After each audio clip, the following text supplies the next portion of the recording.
नमस्कार, मी डॉक्टर संतोष गायकवाड, मानसशास्त्र विभाग प्रमुख, RB नारायणराव बोरावके महाविद्यालय श्रीरामपूर। आज आपण FYBA मानसशास्त्र यामधील मानसशास्त्राचे मूलाधार या पेपरमधील प्रकरण नंबर 4 व्यक्तिमत्व आणि बुद्धिमत्ता या प्रकरणातील भावनिक बुद्धिमत्ता हा पॉइंट कव्हर करणार आहोत। या अगोदरच्या लेक्चरला आपण या प्रकरणामधील व्यक्तिमत्व म्हणजे काय, व्यक्तिमत्वाची व्याख्या असतील, व्यक्तिमत्वाविषयक असलेले गैरसमज, व्यक्तिमत्वाचे विविध सिद्धांत, त्यामध्ये मग डॉक्टर सिग्मंड फ्रायड यांचा मनोविश्लेषणात्मक सिद्धांत आपण पाहिलेला आहे, आल्पोर्ट यांचा गुणविशेष सिद्धांत असेल, कॅटेल यांचा सिद्धांत आपण पाहिलेला आहे। आज आपण या प्रकरणामधील भावनिक बुद्धिमत्ता हा महत्त्वाचा पॉइंट कव्हर करणार आहोत। भावनिक बुद्धिमत्ता म्हणजे काय किंवा बुद्धिगुणांक, बुद्धिमत्ता, सामान्य बुद्धिमत्ता म्हणजे काय या बाबतीत किंवा या संशोधनामध्ये किंवा बुद्धिमत्तेच्या बाबतीत, बुद्धिगुणांकाच्या बाबतीतल्या संशोधनामध्ये मानसशास्त्रज्ञांना किंवा वेगवेगळ्या संशोधकांना नेहमीच उत्साह जाणून आलेला आहे त्यांच्यामध्ये, किंवा आपण असं म्हणूया की बुद्धिमत्ता ही अत्यंत एक महत्त्वपूर्ण आणि लोकप्रिय मानलेली संकल्पना आहे असं आपल्याला सांगता येईल। आज आपण सामान्य बुद्धिमत्तेपेक्षा भावनिक बुद्धिमत्तेवरती जास्त फोकस करणार आहोत। भावनिक बुद्धिमत्ता म्हणजे नेमकं काय, भावनिक बुद्धिमत्तेचं मूल्यमापन किंवा मापन कशा पद्धतीनं केलं जातं, भावनिक बुद्धिमत्तेचा उपयोग कशासाठी होतो, भावनिक बुद्धिमत्तेची व्याख्या कशी केली गेलेली आहे, किंवा भावनिक बुद्धिमत्ता ही संकल्पना सर्वप्रथम कुणी मांडलेली आहे, भावनिक बुद्धिमत्ता या संकल्पनेचा विस्तार किंवा ही संकल्पना लोकप्रिय कोणत्या संशोधकांनी किंवा मानसशास्त्रज्ञांनी केलेली आहे, या बाबतीतली महत्त्वपूर्ण माहिती आज आपण भावनिक बुद्धिमत्ता या पॉईंटमध्ये पाहणार आहोत। आपण असं म्हणूया की व्यक्तीच्या बुद्धिगुणांकावरून ती व्यक्ती 100% यशस्वी होईलच याचा अंदाज बांधता येत नाही। म्हणजेच एखाद्या विद्यार्थ्याला 100 पैकी 100 गुण मिळाले किंवा 100% मार्क्स मिळाले तर तो त्याच्या संपूर्ण जीवनामध्ये यशस्वी होईलच याची खात्री देता येत नाही।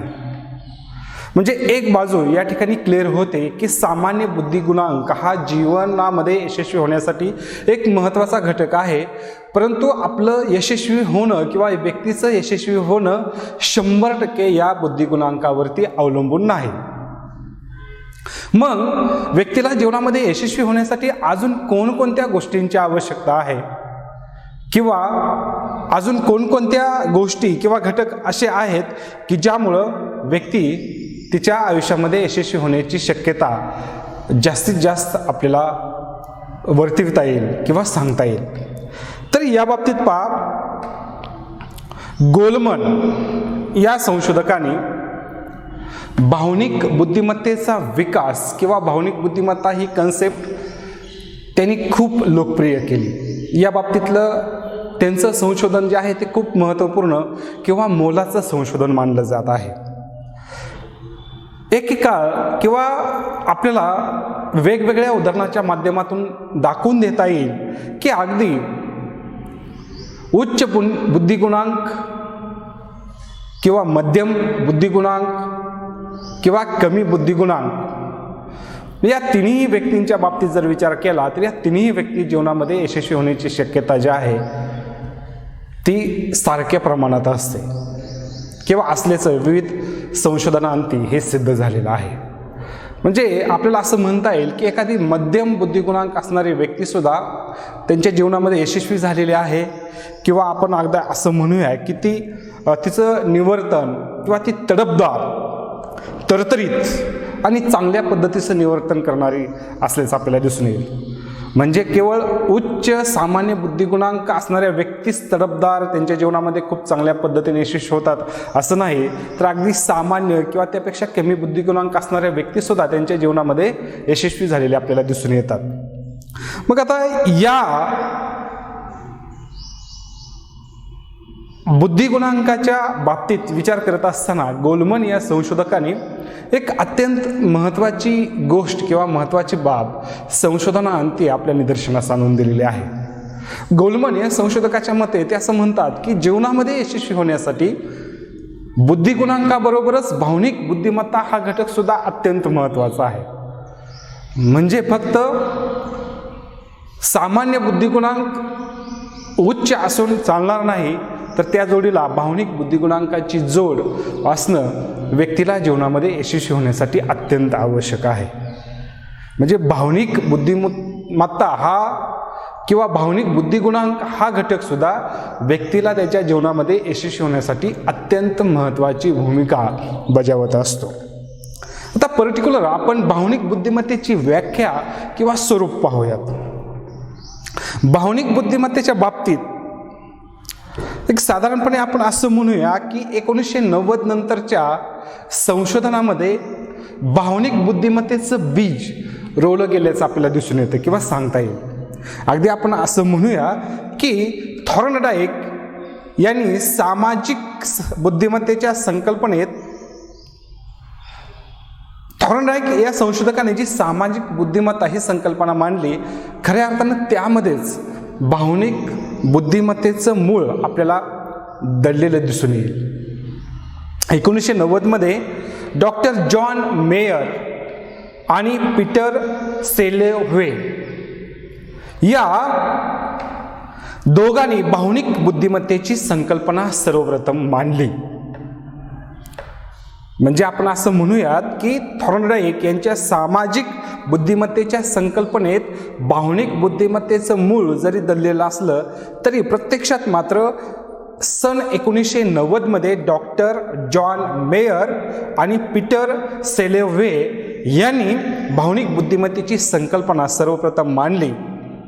भावनाच्या क्षेत्रातील व्यक्ती भिन्नतेचे मापन करण्यासाठी शास्त्रीय मापकांचा शोध घेण्याच्या प्रयत्नातून या संकल्पनेची निर्मिती झालेली आपल्याला दिसून येईल. परंतु व्यक्तीच्या स्वतःच्या भावनांचे आणि इतरांच्या भावनांचे आकलन करणे व त्यानुसार प्रतिक्रिया व वर्तन करण्याच्या सक्षमतेचे वर्णन करण्यासाठी सर्वप्रथम या भावनिक बुद्धिमत्तेचा वापर केला गेल्याचं आपल्याला दिसून येईल किंवा सांगता येईल. जरी 1990 डॉक्टर जॉन मेयर आणि पीटर सेलेव्हे यांनी भावनिक बुद्धिमत्तेची संकल्पना सर्वप्रथम मांडली असली तरी खऱ्या अर्थानं ती लोकप्रिय करण्याचं श्रेय मात्र डॅनियल गोलमन या संशोधकाला जातं.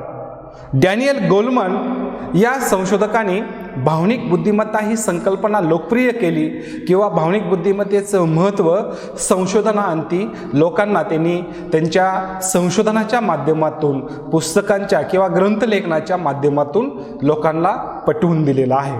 म्हणजेच खऱ्या अर्थानं भावनिक बुद्धिमत्ता ही संकल्पना लोकप्रिय करण्याचं श्रेय मात्र डॅनियल गोलमन या संशोधकाला जातं. पर्टिक्युलर आपल्याला भावनिक बुद्धिमत्तेची व्याख्या पाहत असताना मेयर आणि सॅलेव्हो यांनी 1993 भावनिक बुद्धिमत्तेची व्याख्या अशी केली. ते असं म्हणतात, भावनांचे संवेदन, त्यांचे विचारामध्ये संघटन, भावनांचे आकलन व त्यांचे व्यवस्थापन या भावनांच्या 4 क्षेत्रांमध्ये तार्किकतेने वागण्याची क्षमता म्हणजेच भावनिक बुद्धिमत्ता होय. जी भावनिक बुद्धिमत्तेची मेयर आणि सेलेव्हो या संशोधकांनी 1993 साली भावनिक बुद्धिमत्तेची जी व्याख्या केली त्या व्याख्येमध्ये त्यांनी असं सांगितलेलं आहे की भावनांचे संवेदन, त्यांचे विचारामध्ये संघटन, भावनांचे आकलन आणि त्यांचे व्यवस्थापन या भावनांच्या 4 क्षेत्रामध्ये तार्किकतेने वागण्याची क्षमता म्हणजे भावनिक बुद्धिमत्ता होय. त्यानंतर डॅनियल गोलमन या संशोधकांनी 1995 भावनिक बुद्धिमत्तेची व्याख्या अशी केली. त्याचं म्हणतात, स्वतःच्या आणि इतरांच्या भावना ओळखण्याची, स्वतःला प्रेरित करण्याची आणि स्वतःमधील व इतरांमधील भावनाचे व्यवस्थापन करण्याची क्षमता म्हणजे भावनिक बुद्धिमत्ता होय, अशी डॅनियल गोलमन या संशोधकांनी भावनिक बुद्धिमत्तेची व्याख्या सांगितलेली आहे. आपल्याला या दोन्ही व्याख्यावरून असं म्हणता येईल की खरोखरच व्यक्तीला जीवनामध्ये यशस्वी होण्या साठी सामान्य बुद्धिगुणांकाबरोबरच भावनिक बुद्धिमत्ता किंवा भावनिक बुद्धिगुणांक हा घटक सुद्धा अत्यंत महत्त्वाचा आहे. कारण का या दोन्ही संशोधकाच्या मते आपल्याला असं म्हणता येईल की व्यक्तीला इतरांबरोबर कशा पद्धतीनं वागायचं, दैनंदिन जीवन जगत असताना, कामाच्या ठिकाणी, कुटुंबामध्ये वावरत असताना आपले इतरांबरोबरचे संबंध कशा पद्धतीचे असले पाहिजेत. संबंध जर चांगल्या पद्धतीचे ठेवायचे असतील तर इतरांच्या भावना ओळखणं, स्वतःच्या भावना ओळखणं, त्या भावनांचं योग्य पद्धतीने व्यवस्थापन करणं अत्यंत महत्त्वाचं आहे. आणि या जर गोष्टी व्यवस्थित होत असतील तर व्यक्ती जीवनामध्ये यशस्वी होण्याची शक्यता इतर व्यक्तींच्या तुलनेनं जास्त असेल किंवा जास्त आहे, हे संशोधकांनी वेगवेगळ्या संशोधनाच्या माध्यमातून स्पष्ट करून दिलेलं आहे. भावनिक बुद्धिमत्तेमध्ये अनेक क्षमतांचा समावेश होतो, परंतु त्यामध्ये मुख्य ज्या 5 कोणकोणत्या क्षमता आहेत त्याचा जर विचार केला तर यामध्ये आपल्याला सांगता येईल की आत्मजाणीव, भावनिक बुद्धिगुणांक ज्या व्यक्तींचा जास्त आहे अशा व्यक्तींना आत्मभान किंवा स्वतःचं भान किंवा स्वतःच्या भावनांची जाणीव ही जास्त प्रमाणात असते. आणि जोपर्यंत आपल्याला स्वजाणीव होत नाही, स्वतःच्या भावना आपल्याला ओळखता येत नाहीत, स्वतःच्या भावनांचं योग्य व्यवस्थापन आपल्याला करता येत नाही, तोपर्यंत आपण इतरांबरोबर व्यवस्थित आणि चांगल्या पद्धतीचं वागेलच याची खात्री देता येत नाही. म्हणजे इतरांबरोबर योग्य पद्धतीनं प्रत्येक गोष्टीमध्ये व्यवहार करण्यासाठी, मग जसं मी तुम्हाला म्हटलं की अगदी कौटुंबिक किंवा आपले कुटुंबातील इतर व्यक्तींशी असलेले आपले संबंध कशा प्रकारचे आहेत, आपण ज्या समाजामध्ये राहतो त्या समाजातील इतर व्यक्तींबरोबरचे आपले संबंध कशा प्रकारचे आहेत, आपण ज्या ठिकाणी काम करतो त्या ठिकाणी इतर आपल्या सहकाऱ्यांबरोबरचे आपले संबंध कशा प्रकारचे आहेत, या प्रकारची जाणीव असणं आणि ते योग्य पद्धतीनं प्रस्थापित करण्यासाठी कोणकोणत्या गोष्टी आवश्यक आहेत याची जाणीव असणं आणि त्याचं योग्य पद्धतीने व्यवस्थापन करणं, ही क्षमता किंवा या क्षमतांचा अंतर्भाव जो आहे तो भावनिक बुद्धिमत्तेमध्ये होतो. त्याचबरोबर आपल्याला असं म्हणता येईल की आत्मजाणीव किंवा इतरांबरोबर व्यवस्थित न वागणं किंवा इतरांना न समजून घेणं, अशा जर गोष्टी वारंवार व्यक्तीच्या जीवनामध्ये घडत असतील तर त्याच्या आरोग्यावरती, त्याचबरोबर जीवनामध्ये यशस्वी होण्यामध्ये अडथळे निर्माण होतात किंवा त्यांना योग्य पद्धतीनं जीवन जगता येत नाही. अगदी आपण असं म्हणूया की जोपर्यंत आपण इतरांबरोबरचे आपले संबंध व्यवस्थित प्रस्थापित करत नाही तोपर्यंत व्यक्तीला चांगल्या पद्धतीचे जीवन जगता येणार नाही. दुसरा महत्त्वाचा घटक किंवा दुसरी महत्त्वाची क्षमता आपल्याला सांगता येईल स्वतःच्या भावनांचे प्रभावी व्यवस्थापन. म्हणजे आत्मजाणीव असण्याबरोबरच आपल्याला आपल्या भावनांचं प्रभावी व्यवस्थापन करता येणं ही सुद्धा अत्यंत महत्त्वाची बाब किंवा गोष्ट आहे. आणि ही वेगवेगळ्या संशोधकांनी सिद्ध केलेलं आहे की जी व्यक्ती आपल्या भावनांचं योग्य पद्धतीने व्यवस्थापन करते त्याला आपण अलीकडंच भावनिक साक्षरता हाही शब्द वापरतो. आपल्याला आपल्या भावनांचं व्यवस्थापन योग्य पद्धतीनं करता आलं पाहिजे. आपल्यामध्ये ज्या काही नकारात्मक निगेटिव्ह भावना आहेत की ज्याचा आपल्या रुटीनच्या कामावरती किंवा दैनंदिन जीवन जगत असताना नकारात्मक परिणाम होतो, अशा भावनांवरती आपल्याला नियंत्रण ठेवता आलं पाहिजे. आणि आपल्यामधल्या सकारात्मक भावना आपण वाढीस लावल्या पाहिजेत किंवा त्या वाढवता आल्या पाहिजेत. म्हणजेच भावनांचं योग्य व्यवस्थापन असं आपल्याला म्हणता येईल. म्हणजे आपल्याला आपलं स्वास्थ्य उत्तम ठेवण्यासाठी ही गोष्ट अत्यंत महत्त्वाची आहे. म्हणजे आपल्याला आपली जाणीव असणं, द सेल्फ, स्वची जाणीव असणं किंवा आत्मजाणीव असणं, त्याचबरोबर नकारात्मक भावनांवर नियंत्रण ठेवता येणं आणि सकारात्मक भावना वाढीस लावणं, या गोष्टी ज्या आहेत या गोष्टी आपलं स्वास्थ्य आणि इतरांबरोबरचे संबंध टिकवून ठेवण्यासाठी अत्यंत महत्त्वाच्या आहेत. यानंतर तिसरी महत्त्वाची क्षमता, याचा आपल्याला प्रामुख्याने उल्लेख करावा लागेल, ती म्हणजे स्वतःला प्रेरित करणं. कोणत्याही क्षेत्रामध्ये यशस्वी होण्यासाठी स्वतःला प्रेरित करून, प्रबळ इच्छाशक्तीच्या माध्यमातून, अथक परिश्रम करून, चिकाटीनं आपल्याला यशाचे शिखर गाठता येतं. पण त्यासाठी स्वतःला प्रेरित करणं हा घटक सुद्धा किंवा हा भाग सुद्धा आपल्या जीवनामध्ये अत्यंत महत्त्वाची भूमिका बजावत असतो. म्हणजे अगदी आपण असं म्हणूया, आपण स्वतःला प्रेरित करून अशक्य गोष्टी सुद्धा शक्य करून दाखवू शकतो, असा आत्मविश्वास आपल्यामध्ये निर्माण होतो. आणि आपलं दैनंदिन जीवनातील कामं असतील किंवा एखादं उद्दिष्ट प्राप्त करणं असेल, ते उद्दिष्ट आपण यशस्वीपणे पूर्ण करू शकतो. म्हणून तिसरी महत्त्वाची क्षमता आपल्याला सांगता येईल ती म्हणजे स्वतःला प्रेरित करणं होय. भावनिक बुद्धिमत्तेमध्ये आत्मजाणीव, त्याचबरोबर स्वतःच्या भावनांचे प्रभावी व्यवस्थापनाबरोबरच स्वतःला प्रेरित करणं हा घटक सुद्धा किंवा हा भाग सुद्धा अत्यंत महत्त्वाचा आहे. त्याचबरोबर भावनिक बुद्धिमत्तेमध्ये अजून एक आपल्याला महत्त्वाच्या क्षमताचा उल्लेख प्रामुख्याने करावा लागेल, ती म्हणजे तदनुभूती.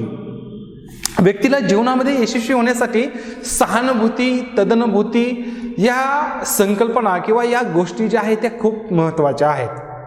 तदनुभूती म्हणजे समोरच्या व्यक्तीला अगदी त्या ठिकाणी स्वतःला समजून किंवा ठेवून समजून घेणं, समोरच्या व्यक्तीच्या वेदना, अडचणी, दुःख या सगळ्या गोष्टी ज्या आहेत त्या तदनुभूतीच्या माध्यमातून आपण चांगल्या प्रकारे किंवा चांगल्या पद्धतीनं समजून घेऊ शकतो. आणि हे जर करणं आपल्याला शक्य असेल तर आपले इतरांबरोबरचे संबंध खूप चांगले प्रस्थापित होतील आणि त्याचा परिणाम आपल्या स्वास्थ्यावरती होईल.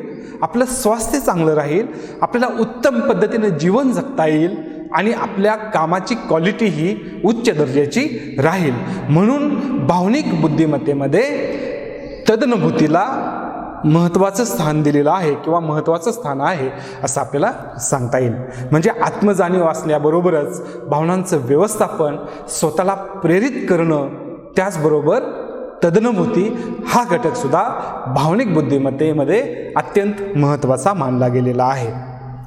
त्याचबरोबर इतरांबरोबरचे संबंध हाताळणे, इतरांबरोबरचे संबंध हाताळणे हे सुद्धा अत्यंत महत्त्वाचं कौशल्य व्यक्तीमध्ये असणं अत्यंत आवश्यक आहे असं संशोधक म्हणतात. जोपर्यंत आपल्याला इतरांबरोबरचे असलेले संबंध हाताळता येत नाही तोपर्यंत आपण खूप चांगल्या पद्धतीनं इतरांबरोबर संबंध प्रस्थापित करू शकणार नाही.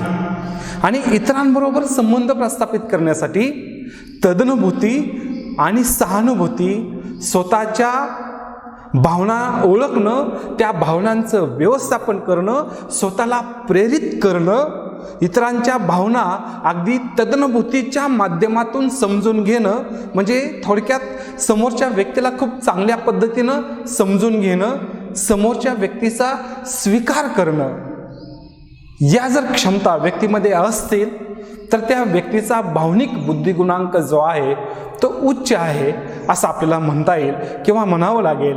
आणि अशा व्यक्ती इतरांबरोबरचे संबंध जे आहेत ते खूप चांगल्या पद्धतीनं हाताळतात, इतरांबरोबरचे संबंध खूप चांगल्या प्रकारचे असतात आणि अशा व्यक्ती मात्र जीवनामध्ये इतरांपेक्षा यशस्वी होण्याची शक्यता ही जास्त दिसून येते असं वेगवेगळ्या संशोधनांती ही गोष्ट स्पष्ट झालेली आहे. म्हणजे याच्या 5 क्षमता आपण भावनिक बुद्धिमत्तेमध्ये पाहतो.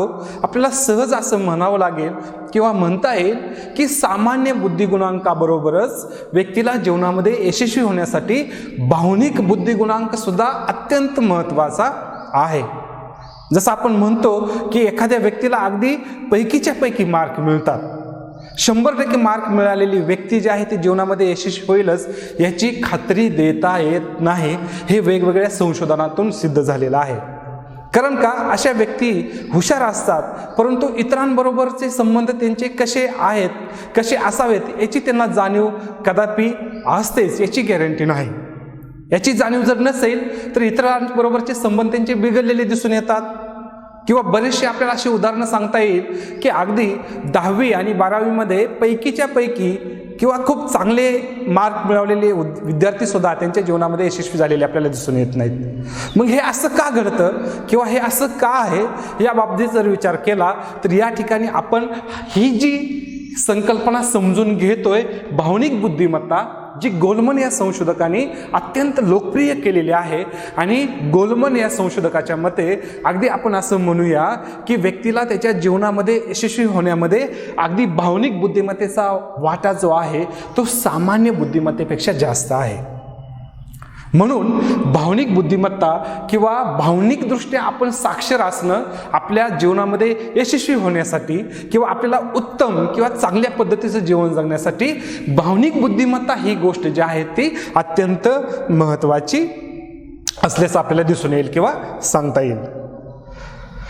यानंतर आपण भावनिक बुद्धिमत्तेचं महत्त्व कोणते आणि कशा प्रकारे आहे यावरती सविस्तर चर्चा करूयात.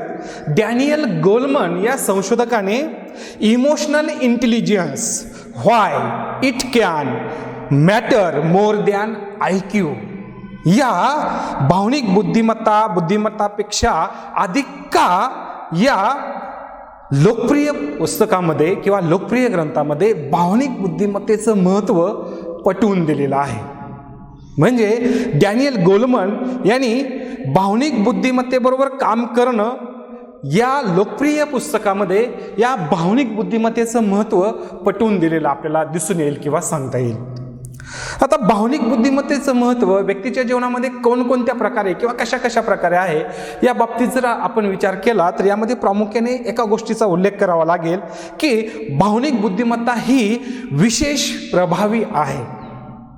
म्हणजेच आपल्याला असं म्हणता येईल की व्यक्तीला जीवनामध्ये यशस्वी होण्यासाठी भावनिक बुद्धिमत्तेचा अगदी 80% वाटा असेल आणि सामान्य बुद्धिमत्तेचा अगदी 20% वाटा असेल. म्हणजे सामान्य बुद्धिमत्तेपेक्षा भावनिक बुद्धिमत्ता ही विशेष आहे. आणि भावनिक बुद्धिमत्तेच्या बाबतीत आपल्याला असं म्हणता येईल की भावनिक बुद्धिगुणांकावरून व्यक्तीच्या यशस्वी होण्याचा अंदाज आपल्याला लावता येईल, परंतु सामान्य बुद्धिगुणांकावरून ती व्यक्ती यशस्वी होईलच याचा अंदाज आपल्याला लावता येणार नाही, असं गोलमन यांनी त्यांच्या लोकप्रिय पुस्तकामध्ये किंवा ग्रंथामध्ये सांगितलेलं आहे. बुद्धिगुणांकावरून व्यक्तीच्या यशस्वीतेचा अंदाज लावता येत नाही, परंतु भावनिक बुद्धिमत्तेवरून मात्र आपल्याला त्यांच्या यशस्वीतेचा अंदाज लावता येईल. हा दुसरा महत्त्वाचा उपयोग किंवा महत्त्व आपल्याला या ठिकाणी नमूद करावं लागेल किंवा सांगता येईल. भावनिक बुद्धिमत्ता ही जोपासता येते व तिचे संवर्धन करता येते.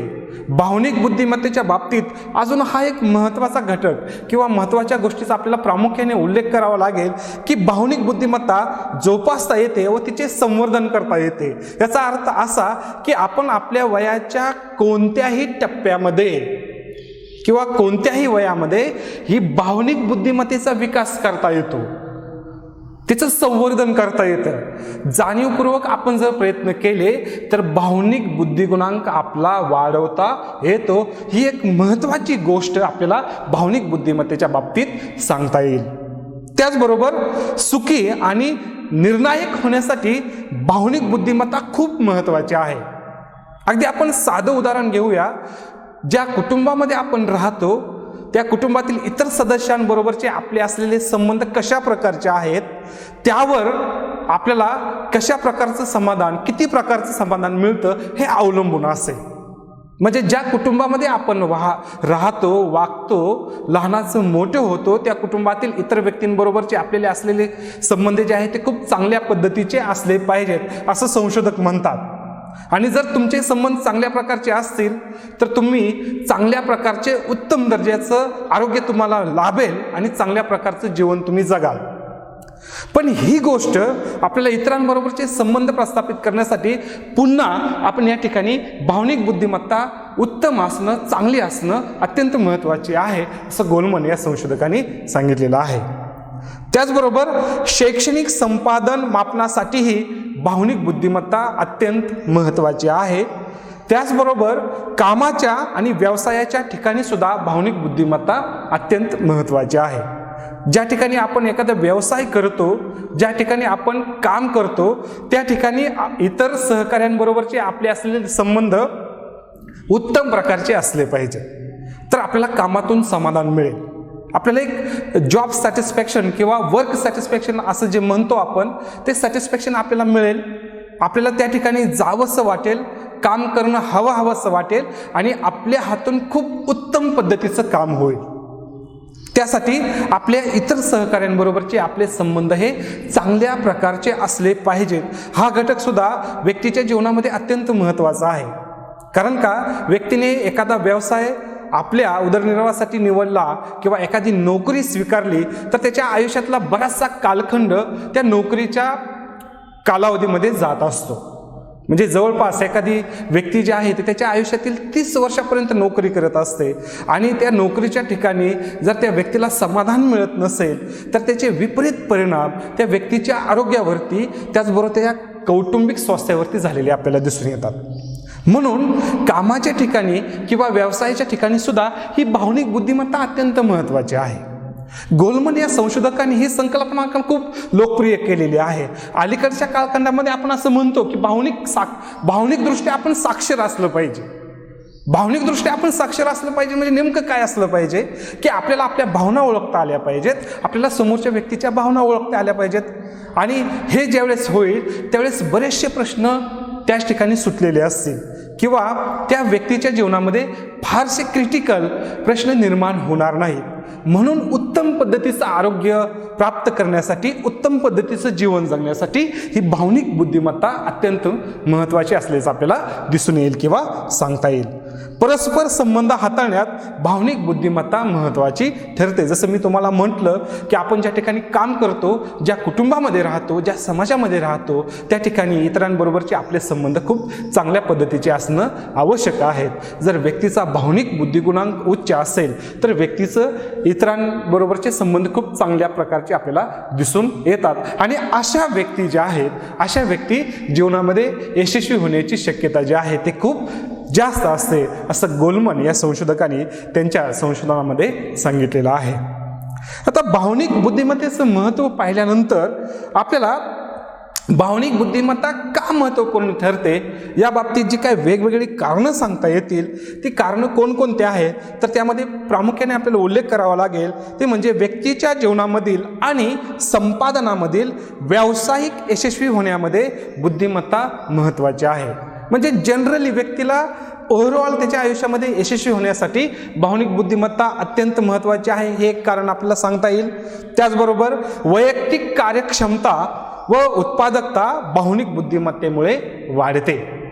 त्याचबरोबर भावनिक बुद्धिमत्ता अधिक असणाऱ्या व्यक्ती त्यांच्या संपर्कात आलेल्या प्रत्येक व्यक्तीला प्रेरित करू शकतात, प्रेरणा देऊ शकतात, त्यांना योग्य प्रकारचं मार्गदर्शन करू शकतात. कारण का, इतरांबरोबरचे संबंध खूप चांगल्या प्रकारचे असतात किंवा चांगल्या प्रकारचे संबंध प्रस्थापित करण्याचं स्किल अशा व्यक्तींमध्ये जास्त असल्याचं आपल्याला दिसून येतं. त्याचबरोबर भावनिक बुद्धिमत्ता लोकांमधील परस्पर आकलन वाढवू शकते.